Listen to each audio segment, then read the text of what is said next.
Alors, voici l'exercice du jour, tout frais, tout frétillant, et vraiment, vraiment frais. Je ne sais pas si on en sortira frais, mais en tout cas, il est tout frais. Alors, on va regarder les endomorphismes de Mn2K qui commutent avec la transposée. Donc, regardez, on part d'un corps K quelconque, M, bon, un entier strictement positif pour ne pas être en dimension 0. C, ça va être pour l'instant l'ensemble des phi dans AND de Mn2K, donc les endomorphismes de Mn2K, qui commutent avec la transposée, tels que, quel que soit A, bien sûr, pour toute matrice carrée, phi de transposée de A, c'est la transposée de phi de A. Bon, il est assez clair que c'est un sous-espace vectoriel de AND de Mn2K, bon, je vous laisse le vérifier, et on veut en calculer la dimension. Alors pourquoi j'ai flashé sur cet exercice? Parce qu'il a, on va dire, trois façons d'être exposé très joliment. Une façon dans le cadre de la leçon sur la dualité, une façon si la caractéristique est différente de 2 dans la leçon sur la diagonalisabilité, et là, si la caractéristique est égale à 2, alors que c'était simple dans le cadre de la dualité, mais dans le cadre d'une leçon très difficile sur la trigonalisabilité, disons qu'il y a un moyen de le voir dans le cadre où la caractéristique est égale à 2. Donc, bon, on en parlera un petit peu sans rentrer dans les détails, mais c'est intéressant, et il y a ces trois visions-là.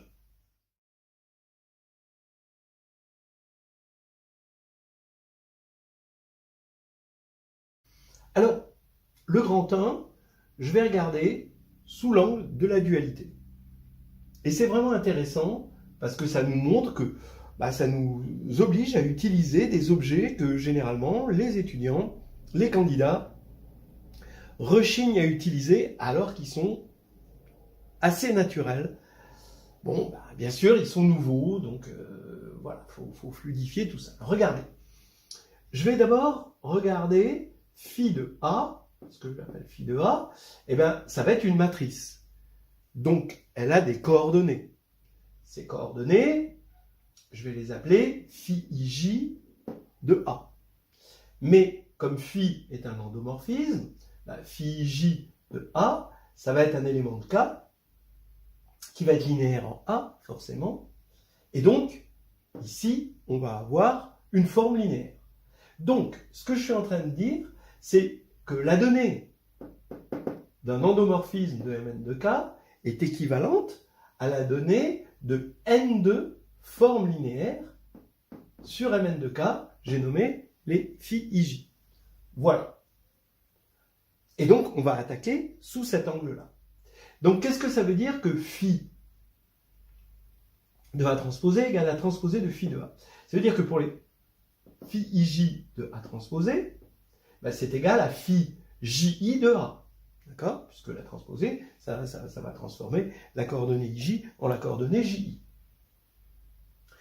Regardons maintenant, ça nous donne N2 équations.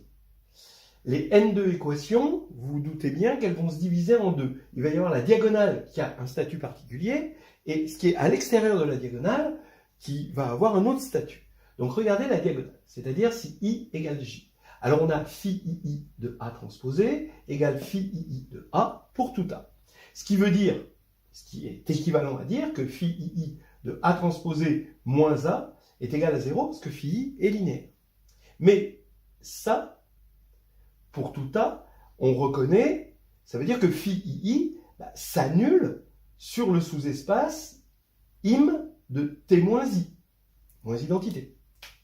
Alors ce que j'appelle t, c'est la transposée, c'est l'endomorphisme transposé, et l'identité. Donc ici, vous avez grand T de A, moins identité de A, ça fait T moins identité de A, et l'ensemble des T moins identité de A, quand A parcourt Mn de K, c'est exactement im de T moins identité.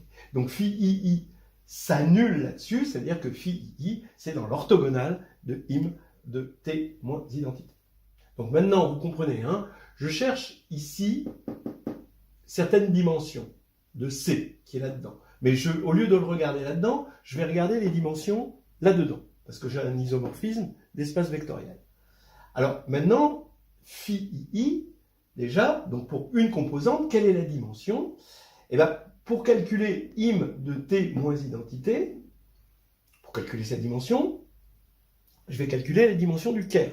Parce que ker de t moins identité, ça veut dire que c'est les matrices telles que la transposée de A est égale à A. Donc ça, c'est les matrices symétriques. On sait tous la tête qu'a une matrice symétrique. Et la dimension, c'est le nombre de paramètres indépendants qu'on a dans cet ensemble. Et on voit bien que c'est n plus 1 sur 2. Il suffit de donner la diagonale et en dessous de la diagonale. Et ensuite, la partie supérieure va être définie par la partie strictement inférieure. Donc, en fait, vous avez n plus 1 sur 2 comme dimension. Ça, c'est bien connu. Donc, maintenant, ça veut dire que im, ici, va être de dimension n2 moins ça, mais l'orthogonale de im va être n2 moins n2 moins ça, donc ça veut dire que la dimension du sous-espace là-dedans que doit parcourir phi i, ça va être n plus 1 sur 2. Voilà. D'après la formule du rang et d'après la formule de l'orthogonale, qui se compense. Très bien.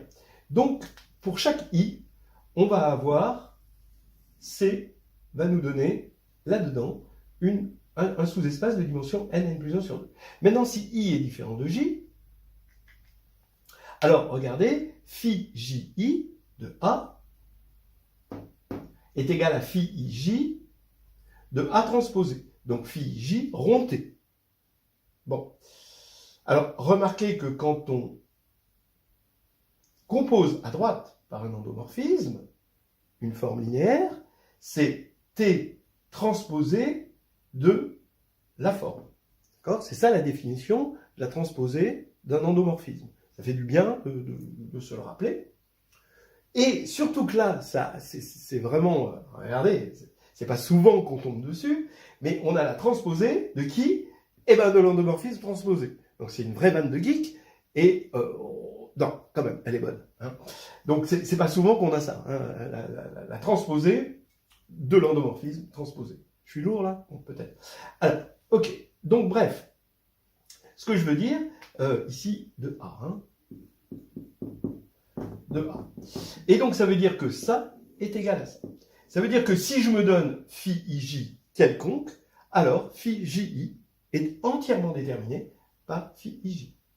Donc ça y est, il suffit que je me donne des phi ii qui vérifient la bonne chose, on a la dimension, et il suffit que je me donne des phi ij pour i strictement supérieur à j, et ça induira, et je peux les prendre quelconques, et ça induira les phi ji, hein, toujours pour i strictement supérieur à j. Voilà. Donc, en tout, la dimension, regardez, pour i, il va parcourir de 1 à n, donc il y a n éléments phi i, qui parcourt un espace de dimension, on a dit n plus 1 sur 2, plus, eh bien, chaque couple ij ici, pour i différent de j, donc il y en a n-1 sur 2, qui va parcourir un sous-espace. Et là, eh bien, il suffit de se donner donc phi j, donc on est dans mn de k étoile qui est de dimension n2. Hein. Donc là, on a quartier libre, on a n2.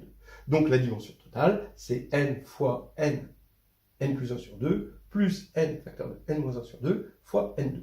Et quand on réduit ça, ça fait n2 sur 2, facteur de n2 plus 1. Voilà déjà la première méthode par la dualité.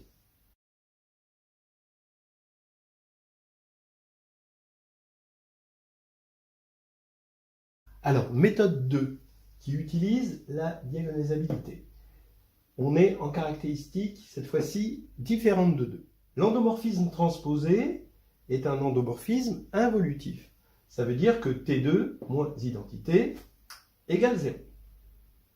Donc T est annulé par le polynôme x2 moins 1, et x2 moins 1, ça fait x moins 1 facteur de x plus 1, comme 1 est différent de moins 1, parce que 2 est différent de 0, ça c'est simple et simple, donc T est diagonalisable.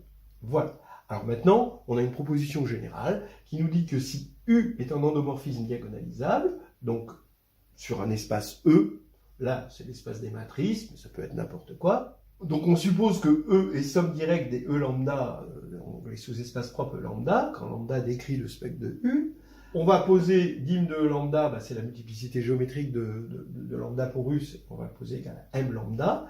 Alors, l'ensemble des V qui commutent avec U, qu'on va appeler CU, c'est un espace vectoriel, c'est un sous-espace vectoriel de E, et qui est de dimension somme des M lambda carrés.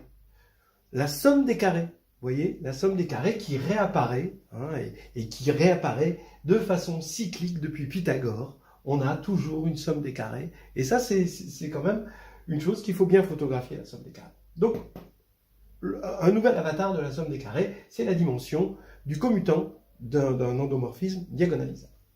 Alors pourquoi c'est vrai? Je vais prendre une base de diagonalisation pour U, je prends une base qui est compatible avec la décomposition des E lambda. Ça veut dire que ici, la matrice de U, ça va être lambda 1, matrice identité, indice M1, jusqu'à lambda K, matrice identité, indice MK. Voilà. Les lambda I, ici, sont distincts. Deux à deux. Le fait de dire que V commute avec U, alors ça c'est un grand classique que vous devez tous savoir si vous êtes à l'agrégation, ça implique que V stabilise chaque sous-espace propre de U. Le fait qu'il stabilise chaque sous-espace propre et que les sous-espaces propres sont ici bien découpés par notre base E, ça va impliquer que la matrice de V dans cette même base E va avoir une structure diagonale par bloc, où les AJ sont des matrices carrées de taille MJ, ou même lambda J, si vous préférez. Voilà, ça dépend. Bon, ici j'aurais dû mettre des J, bon, c'est pas grave. Maintenant, réciproquement, attention, il faut quand même faire la réciproque.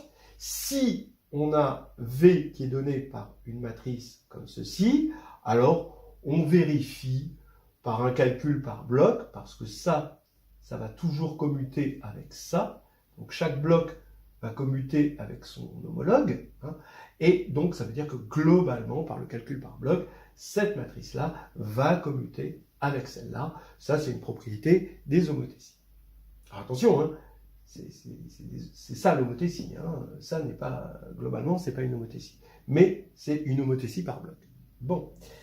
Ok, donc finalement, ça veut dire que au niveau matriciel, l'espace CU dans la base E va s'écrire comme ceci. Donc on voit tout de suite la dimension. Il faut faire la somme des dimensions des sous-espaces parcourus par les AI. Donc ici, c'est bien la somme des M lambda carrés, parce que on sait que la dimension de M n de K, c'est NK.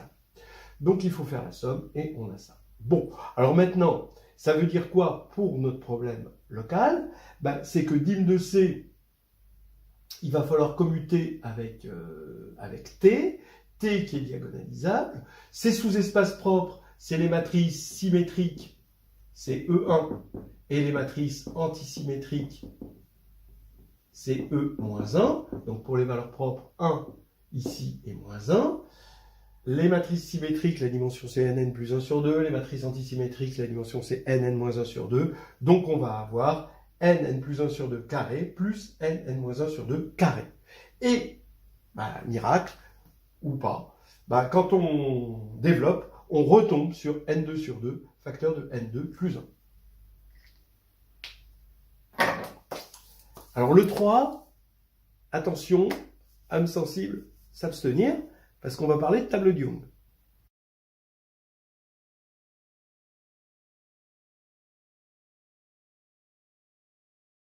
Alors, nous voici rendus au troisième volet.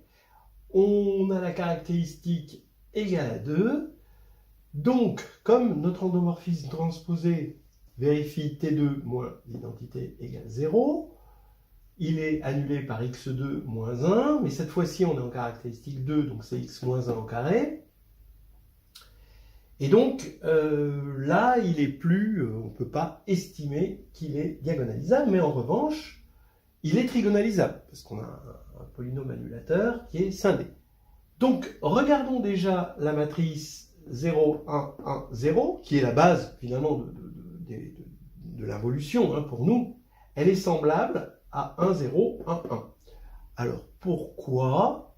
Bon, on peut s'en convaincre. D'abord, elle est trigonalisable, puisqu'elle est annulée par x-1 au carré. X de moins 1, donc x-1 au carré, on est en caractéristique 2. Et sa seule valeur propre possible, c'est 1. Donc, elle est trigonalisable avec 1. Elle n'est pas égale à la matrice identité. Donc, on sait que forcément, si on n'a pas, on peut, il est impossible d'avoir 0 ici. Ça ne peut pas être semblable. D'accord? Parce que la matrice identité, elle commute avec tout. Donc, si c'était semblable, ce serait égal. Donc, ici, il faut mettre un epsilon différent de 0, mais cet epsilon différent de 0 peut toujours se ramener, d'après la théorie des blocs de Jordan, à 1. Donc, on reconnaît le bloc de Jordan J2 pour la valeur propre 1. Donc, ça, c'est la taille de 2 et la valeur propre. Voilà donc que cette matrice est donc semblable à J2 de 1. Maintenant, quand on va écrire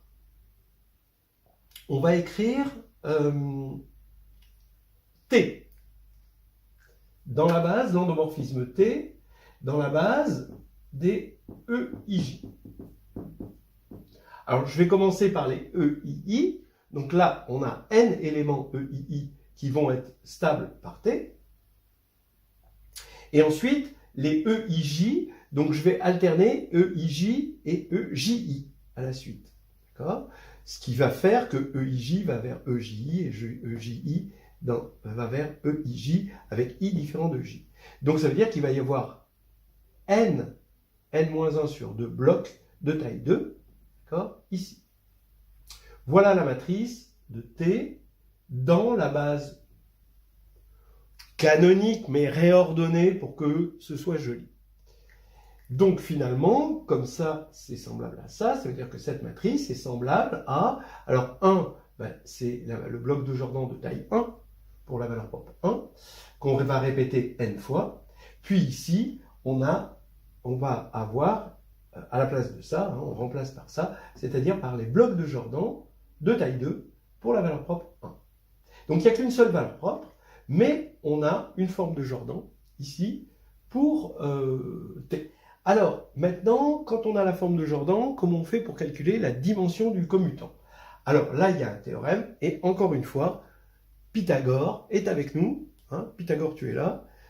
C'est une somme de carrés. Une somme de carrés de quoi? Eh bien, de lignes pour le tableau de Young associé à T. Donc, il va y avoir... Alors, ça peut être des fois des lignes, des fois des colonnes du tableau de Young. Ça dépend. Les tableaux de Young, il y a plusieurs... selon la littérature, les conventions ne sont pas les mêmes. Mais bon, là, il n'y a qu'une seule valeur propre, lambda égale 1. Ici, on va associer un tableau de Young. Comment on fait pour associer un tableau de Young? Soit on a la dimension des noyaux emboîtés et on écrit les choses par ligne, soit on a la taille des blocs de Jordan associés à une valeur propre et on écrit les choses par colonne. Ça, c'est la grande force du tableau de Young, cette dualité entre les lignes et les colonnes, et cette aptitude à faire de la combinatoire, d'accord, avec cette dualité. Alors, regardez, là ici, comme on a les blocs de Jordan, on va écrire les choses en colonnes. Donc, on a des tableaux de Young, c'est des cases, comme ça, et on va mettre n-1 sur 2 blocs de taille 2, donc tac, tac, voilà, ça, les blocs de taille 2 sont représentés comme ça, puis n blocs de taille 1. Et maintenant, que dit la dimension du commutant? Dit que pour chaque valeur propre, on va regarder la somme des carrés de la taille des lignes du tableau de Young. C'est-à-dire ici, il n'y a qu'une seule valeur propre, donc on ne fait que pour lambda égale 1, et on regarde la somme des carrés, ici, le nombre qu'on a ici au carré, plus le nombre qu'on a ici au carré. Ce qui nous fait Alors ça on peut le trouver dans Histoire hédoniste de groupe et de géométrie, pas Nouvelles histoires, mais Histoire hédoniste, le tome 2, voilà, et dans le chapitre 2, on voit comment on fait ça. Alors ici, on fait la somme des carrés, mais ici, on a n-1 sur 2 plus n, donc ça fait n plus 1 sur 2, qu'il faut mettre au carré, plus n-1 sur 2 au carré. Encore une fois, ça fait n2 sur 2, facteur de n2 plus 1. Voilà.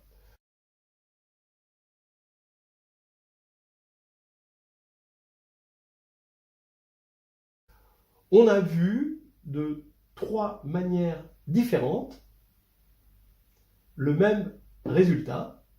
La dualité, vous voyez sa puissance quand même, hein, elle nous a permis de faire les choses hors caractéristiques, et la réduction nous a demandé de scinder ça en deux.